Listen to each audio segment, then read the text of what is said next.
दोस्तों GK study with Rakesh में आपका हार्दिक स्वागत है। हम दोस्तों भारतीय इतिहास में हमने देखा था अलबरूनी पार्ट पूरा हो गया था। आज देखते हैं तुर्क आक्रमण। आज पर तुर्क आक्रमण आपने देखा था कि तुर्क आक्रमण भारत में दो चरणों में हुआ। पहला यानी दो व्यक्तियों ने किया था। पहला हमने पढ़ चुके हैं महमूद गजनवी।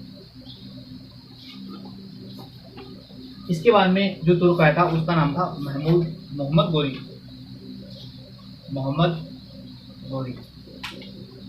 आज हमारा जो मेन चैप्टर रहेगा वो मोहम्मद गोरी रहेगा। और मोहम्मद गोरी एक तुर्क था, ये भी ध्यान रखें। यानी प्रश्न सीधा पूछा जा सकता है कि मोहम्मद गोरी था तो एक तुर्क आक्रमणकारी।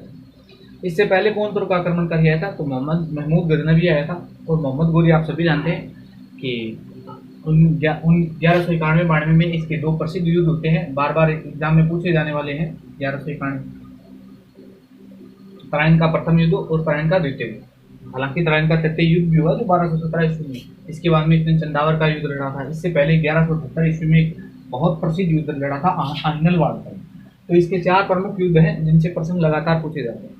और हम देखेंगे इसके राजनीतिक पक्ष और सांस्कृतिक पक्ष, जो भी पक्ष रहते हैं इसके साथ में कोई दरबारी। जैसे आप सभी जानते हैं कि 1192 ईस्वी में इसके साथ में एक व्यक्ति आया था और जिनका नाम है मोहम्मद साहब ख्वाजा साहब, जो अजमेर में जिनकी चिश्ती संप्रदाय की दरगाह है। और वह भक्ति एवं सूफी आंदोलन में एकमात्र ऐसे संत है जिनसे प्रश्न पूछा जाता है। वो भी हम इसको डिटेल में देखेंगे। तो हेडिंग डाल दीजिए मोहम्मद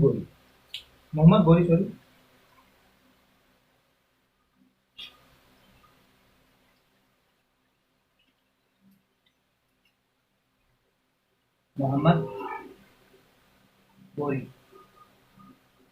अब सबसे पहले तो मोहम्मद गोरी है, ये गौर वंश से संबंधित है।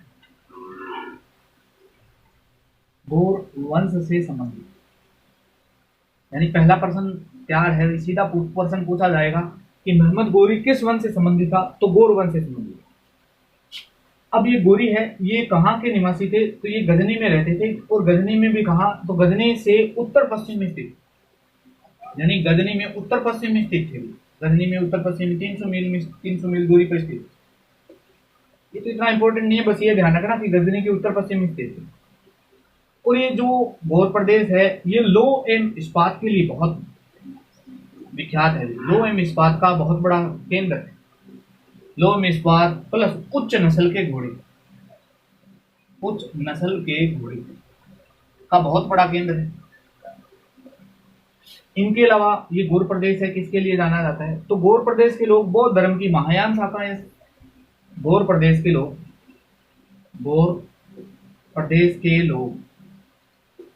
बौद्ध धर्म की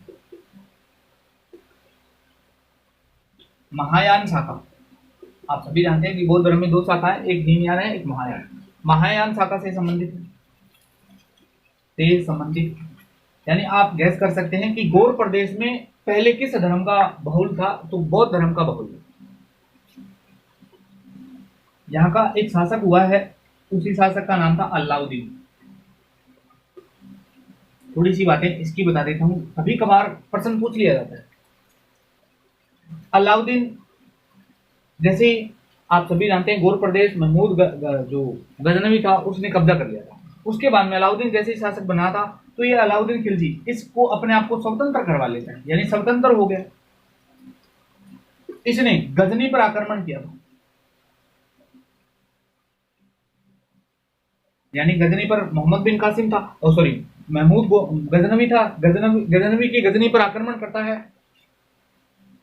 किया और 7 दिन तक लूटा।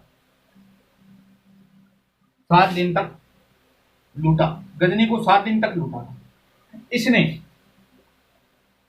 महमूद गजनवी को छोड़कर बहुत मोस्ट बात है, ये बहुत बार एग्जाम में पूछी जाती है, नोट लगाना भी। महमूद गजनवी को छोड़कर इनके जितने भी वंशज थे, महमूद गजनवी को छोड़कर अन्य सभी की हड्डियां, यानी महमूद गजनवी की वंशज तो मर चुके थे, हड्डियों को उछाला था इसने और जला दिया था, हवा में उछाल दी। इसने क्या किया कि इसकी एक उपाधि है, यानी यहां इसने आग लगा दी थी, इसीलिए इसको कहा जाता है जहांसोज। यानी ये जितनी भी हड्डियां हैं इनको हवा में उछालता है, प्लस आग लगा देता है पूरी शहर को। जैसे ही शहर को आग लगा देता है तो इसे जहांसोज कहता है। और सबसे महत्वपूर्ण एग्जाम का जो जिस बात के लिए मैं ये बात लिख रहा हूँ, यानी जिस चीज के लिए मैं जिस बिंदु पर आना चाहता था वो यही था, जहांसोज। जहांसोज किसकी उपाधि है? तो जहांसोज किसकी उपाधि है? अलाउद्दीन की। अलाउद्दीन को जहांसोज का मतलब क्या होता है? जहां को जलाने वाला, यानी जहान को जलाने वाला।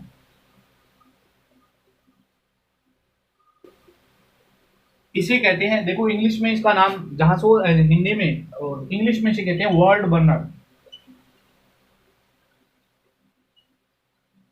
ये ध्यान रखना, ये इसकी उपाधि है, ये सबसे बड़ी बात। इसी अलाउद्दीन खिलजी के चचेरे भाई कौन थे? चचेरे भाई, इसके दो चचेरे भाई थे, एक बड़ा था एक छोटा था। बड़े भाई का नाम था, यानी ये दो सगे थे, एक छोटा था। छोटे भाई का नाम, जो हमारा टॉपिक है उसका नाम है मोहम्मद गोरी। मोहम्मद गोरी। और बड़े भाई का नाम था गयासुद्दीन गोरी। गयासुद्दीन गोरी। अब हमारा चैप्टर स्टार्ट। यानी मैंने गौर वंश का पूरा इतिहास बता दिया। बस आपको जिस चीज के लिए बताना जा रहा था वो ये थी कि जहांसोज किसकी उपाधि, वर्ल्ड बर्नर किसे कहते हैं, यानी जहान को जलाने वाला किसे कहते हैं। जैसे आपने नाम सुना होगा तैमूर लंग का। तैमूर लंग को केकड़ा यानी पर जलाने वाला कहा जाता है। तैमूर लंग ने अपने आप को ये कहा था, एक उपाधि है उसकी, आगे बता दूंगा, लेकिन अभी थोड़ा याद नहीं है मेरे। चचेरा भाई कौन है? चचेरा भाई, बड़ा भाई था गयासुद्दीन गोरी और छोटा भाई था मोहम्मद गोरी। हाँ, तैमूर लंग को खुदा का कहर कहा जाता है। खुदा का कहर, यानी वो अपने आप को खुदा का कहर कहता था। कहर किस लिए कहता था? जो भी गैर इस्लामिक थे उन पर वो कहर बरसाता था, इसलिए अपने आप को खुदा का कहर कहा जाता है। और ये अपने आप को क्या उपाधि धारण कर रहा है? जहांसोज की, यानी जहान को जलाने वाला और वर्ल्ड बर्नर। तो गौरवंश से संबंधित है, गजनी के उत्तर पश्चिम में स्थित है। लो इस्पात उच्च नस्ल के घोड़ों के लिए ये गौर प्रदेश जाना जाता है। गौर प्रदेश के लोग किस धर्म से संबंधित थे? तो पहले ये बौद्ध धर्म में थे, बाद में आप सभी जानते हैं महमूद गजनवी का आक्रमण होता है। गजनवी का जैसे ही आक्रमण हुआ तो इसको ट्रांसलेट कर दिया गया था इस्लामिक कंट्री में, इस्लाम यानी इस्लाम कबूल करवा लिया जाता है। बाद में यहाँ का शासक बना था अलाउद्दीन यानी महमूद गजनवी के वंशजों से स्वतंत्र हो जाता है। और जैसे ही स्वतंत्र हुआ तो इसने पुनः अटैक किया था गजनी पर। जैसे ही अटैक करता है तो ये गजनी को पूरी तरह 7 दिन तक लूटता है और महमूद गजनवी को छोड़कर अन्य सभी की हड्डियां, यानी जितनी भी हस्तियां थी उनकी सबकी हड्डियां हवा में उछालता है और आग लगा देता है। आग लगाने की वजह से इसे जहांसोज कहा जाता है, वर्ल्ड बर्नर कहा जाता है। अलाउद्दीन खिलजी नहीं है, अलाउद्दीन के चचेरे भाई थे। बड़ा भाई था गयासुद्दीन गोरी और छोटा भाई था मोहम्मद गोरी। तो हेडिंग डाल दीजिए भी मोहम्मद गोरी, यानी गौर प्रदेश आपका हेडिंग होना चाहिए। गौर प्रदेश में हमने 2 भाई देखा,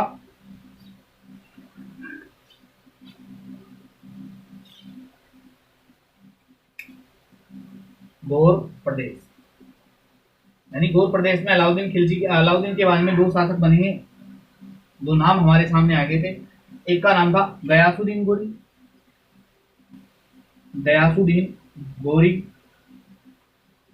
एक का नाम था मोहम्मद गोरी। इस गयासुद्दीन गोरी को इसकी मां ने एक उपाधि दी, यानी इन दोनों भाइयों को इनकी मां ने एक उपाधि दी थी। इस गयासुद्दीन गोरी को उपाधि इसकी मां ने उपाधि दी थी हबसी। तो ये ध्यान रखना, मां ने दी। इसका मूल नाम तो शहाबुद्दीन मोहम्मद गोरी, लेकिन अभी बात करेंगे हम इस पर। इसकी मां ने इसको क्या उपाधि दी थी? तो इसको कहती थी जंगी, मोस्ट लगाना। जंगी किसकी उपाधि है? तो मोहम्मद गोरी। अगर तुर्क आक्रमणकारियों में सबसे ज्यादा प्रश्न किसी एग्जाम में पूछे जाते हैं तो मोहम्मद गोरी से पूछे जाते हैं। अगर महमूद गजनवी से पूछे जाते हैं तो मैंने आपको पहले बता दिया सोमनाथ मंदिर के बारे में पूछा जाता है। अगर गोरी से पूछे जाते हैं क्योंकि इसने इतिहास प्रसिद्ध 4 युद्ध लड़े थे और 4 युद्धों में तराइन का द्वितीय युद्ध जो भारत में सत्ता ट्रांसफर करवा देता है, यानी तराइन के द्वितीय युद्ध के बाद में भारत में दिल्ली सल्तनत की स्थापना हो जाएगी, इसलिए सबसे महत्वपूर्ण है ये मोहम्मद गोरी। अब बात करता हूं मोहम्मद गोरी पे। मोहम्मद गोरी का आप पूछे कि मूल नाम क्या था, तो मोहम्मद गोरी का मूल नाम क्या था, तो भाई मोहम्मद गोरी का बचपन का नाम क्या था,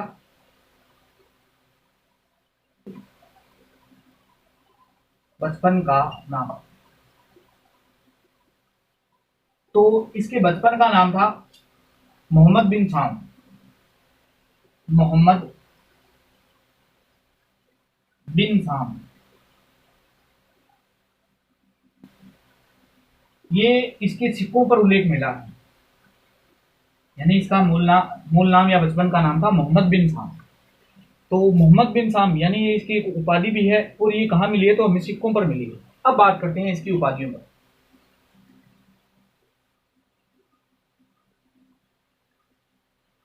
इसकी उपाधि है सिहाबुद्दीन मोहम्मद गोरी, यानी इसने उपाधि धारण की थी सिहाबुद्दीन मोहम्मद गोरी।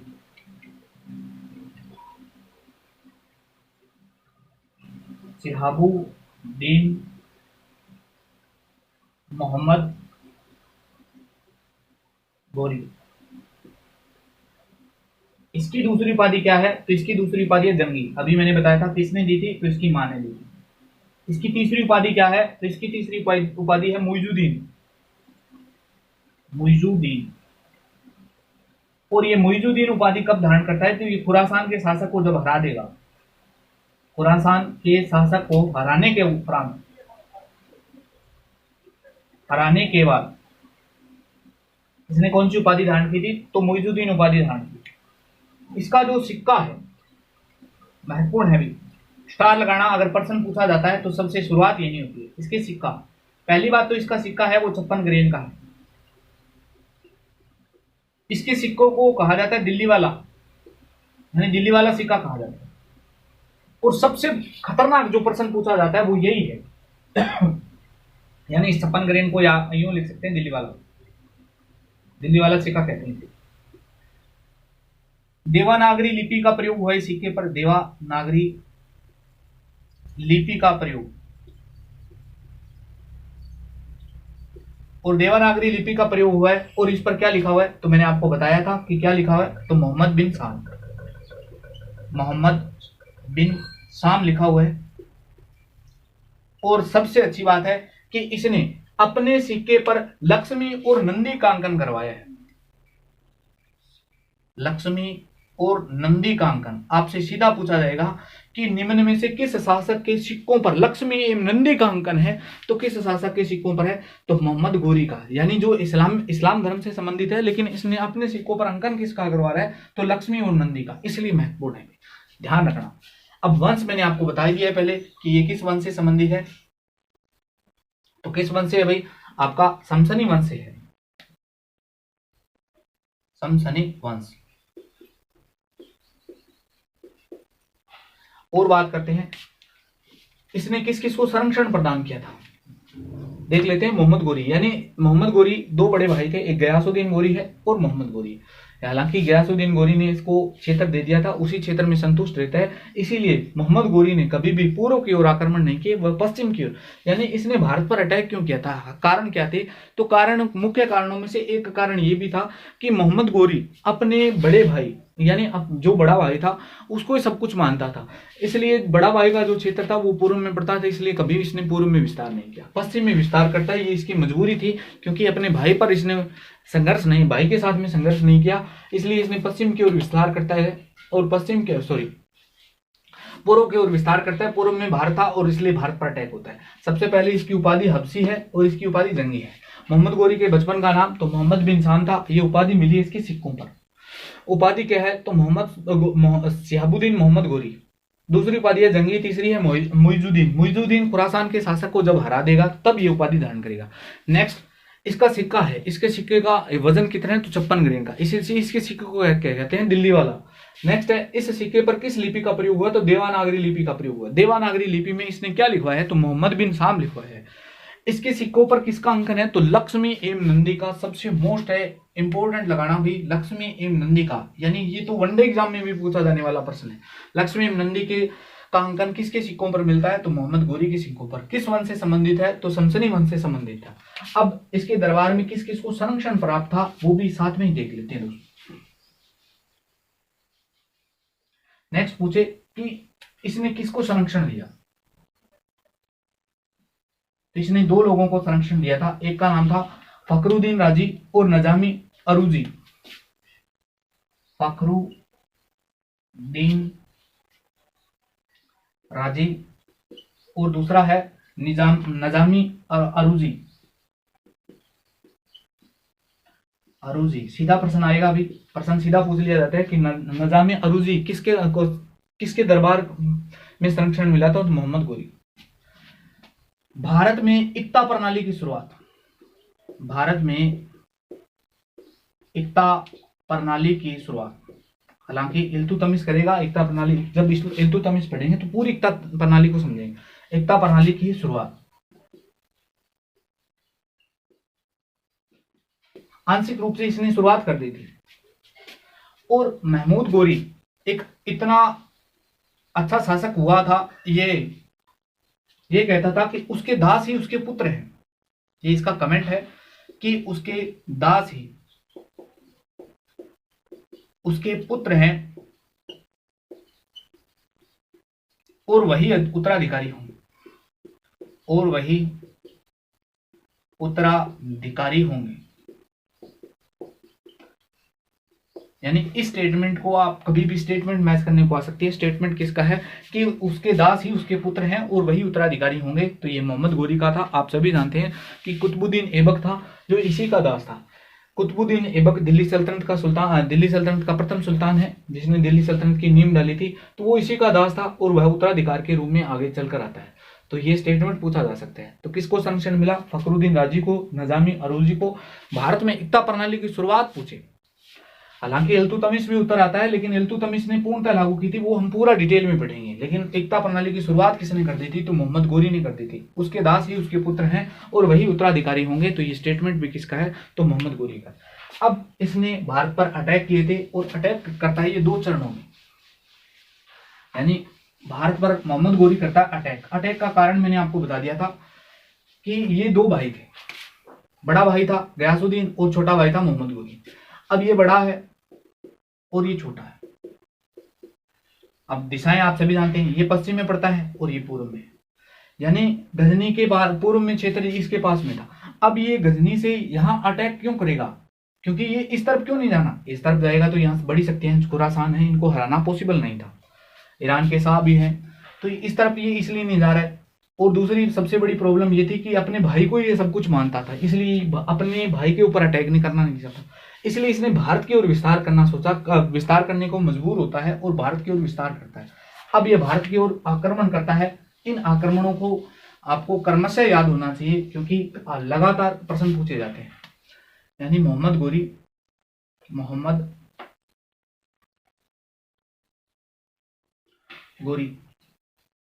भारत पर करता है आक्रमण। आक्रमण को हम दो चरणों में पढ़े। इसने प्रथम चरण में आक्रमण किए और द्वितीय चरण में किए। प्रथम चरण में कौन कौन से हुए और द्वितीय चरण में कौन कौन से। हालांकि प्रथम चरण में सिर्फ और सिर्फ एक युद्ध याद करना है आपको, लेकिन फिर भी पढ़ रहे हैं आप, ध्यान होना चाहिए। अब आपसे एक सवाल जो हर एक परीक्षा में पूछा जा चुका है कि मोहम्मद गोरी ने भारत पर अटैक करने से पूर्व ये भारत में प्रवेश कहां से करता है, तो आप सभी जानते हैं कि इसने कौन से दर्रे से प्रवेश किया था, तो ये गोमल नाम का दर्रा है अफगानिस्तान में, गोमल दर्रे से भारत में प्रवेश।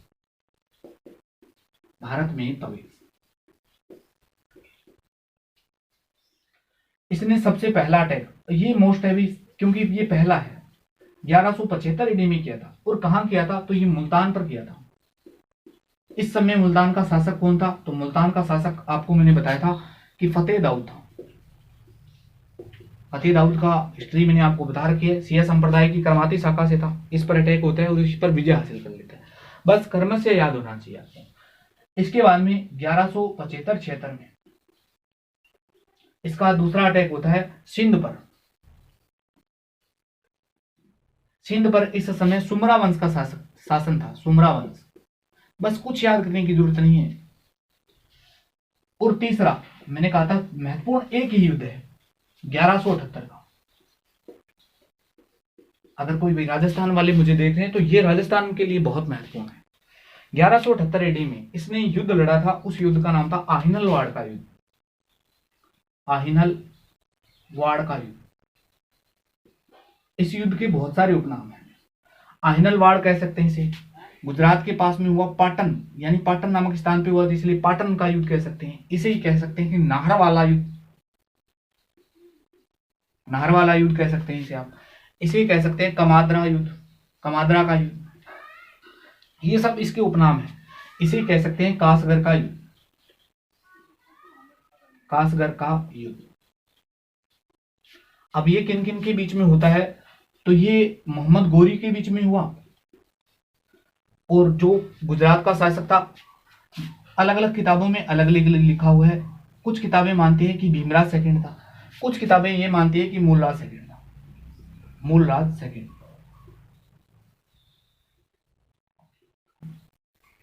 अब प्रश्न ये पूछ, देखो पहले प्रश्न तो यही पूछा जा सकता है कि इसने किसके खिलाफ युद्ध लड़ा था, तो किसके खिलाफ में लड़ा था, यानी पहली भारत में पहली होने वाली हार यही थी इसकी, तो गोरी परास्त होता है। पहला प्रश्न तो यही बन जाता है कि मोहम्मद गोरी किस अभियान के दौरान भारत में पहली बार परास्त हो गया था, तो पहली बार परास्त होने वाला युद्ध था आहिनलवाड़ का। अब किताबें भीम सेकंड भी मानती है और मूलराज सेकंड भी मानती है। अगर दोनों ही ऑप्शन में हो कभी भी, तो आप भीम सेकंड को उत्तर लगा कर आएंगे, ज्यादा सही ये माना जाएगा। कुछ किताबें ये कहती है कि भीम सेकंड का भाई था ये मूलराज सेकंड है, भीम सेकंड का भाई था। अब कुछ इतिहासकार ये मानते हैं कि दोनों की माता नायिका देवी के, यानी दोनों की जो माता है ना, दोनों की माता, माता का नाम था नायिका, नायिका देवी, नायिका देवी के संरक्षण में युद्ध हुआ था, यानी इनके निर्देशन में निर्देशिका थी ये,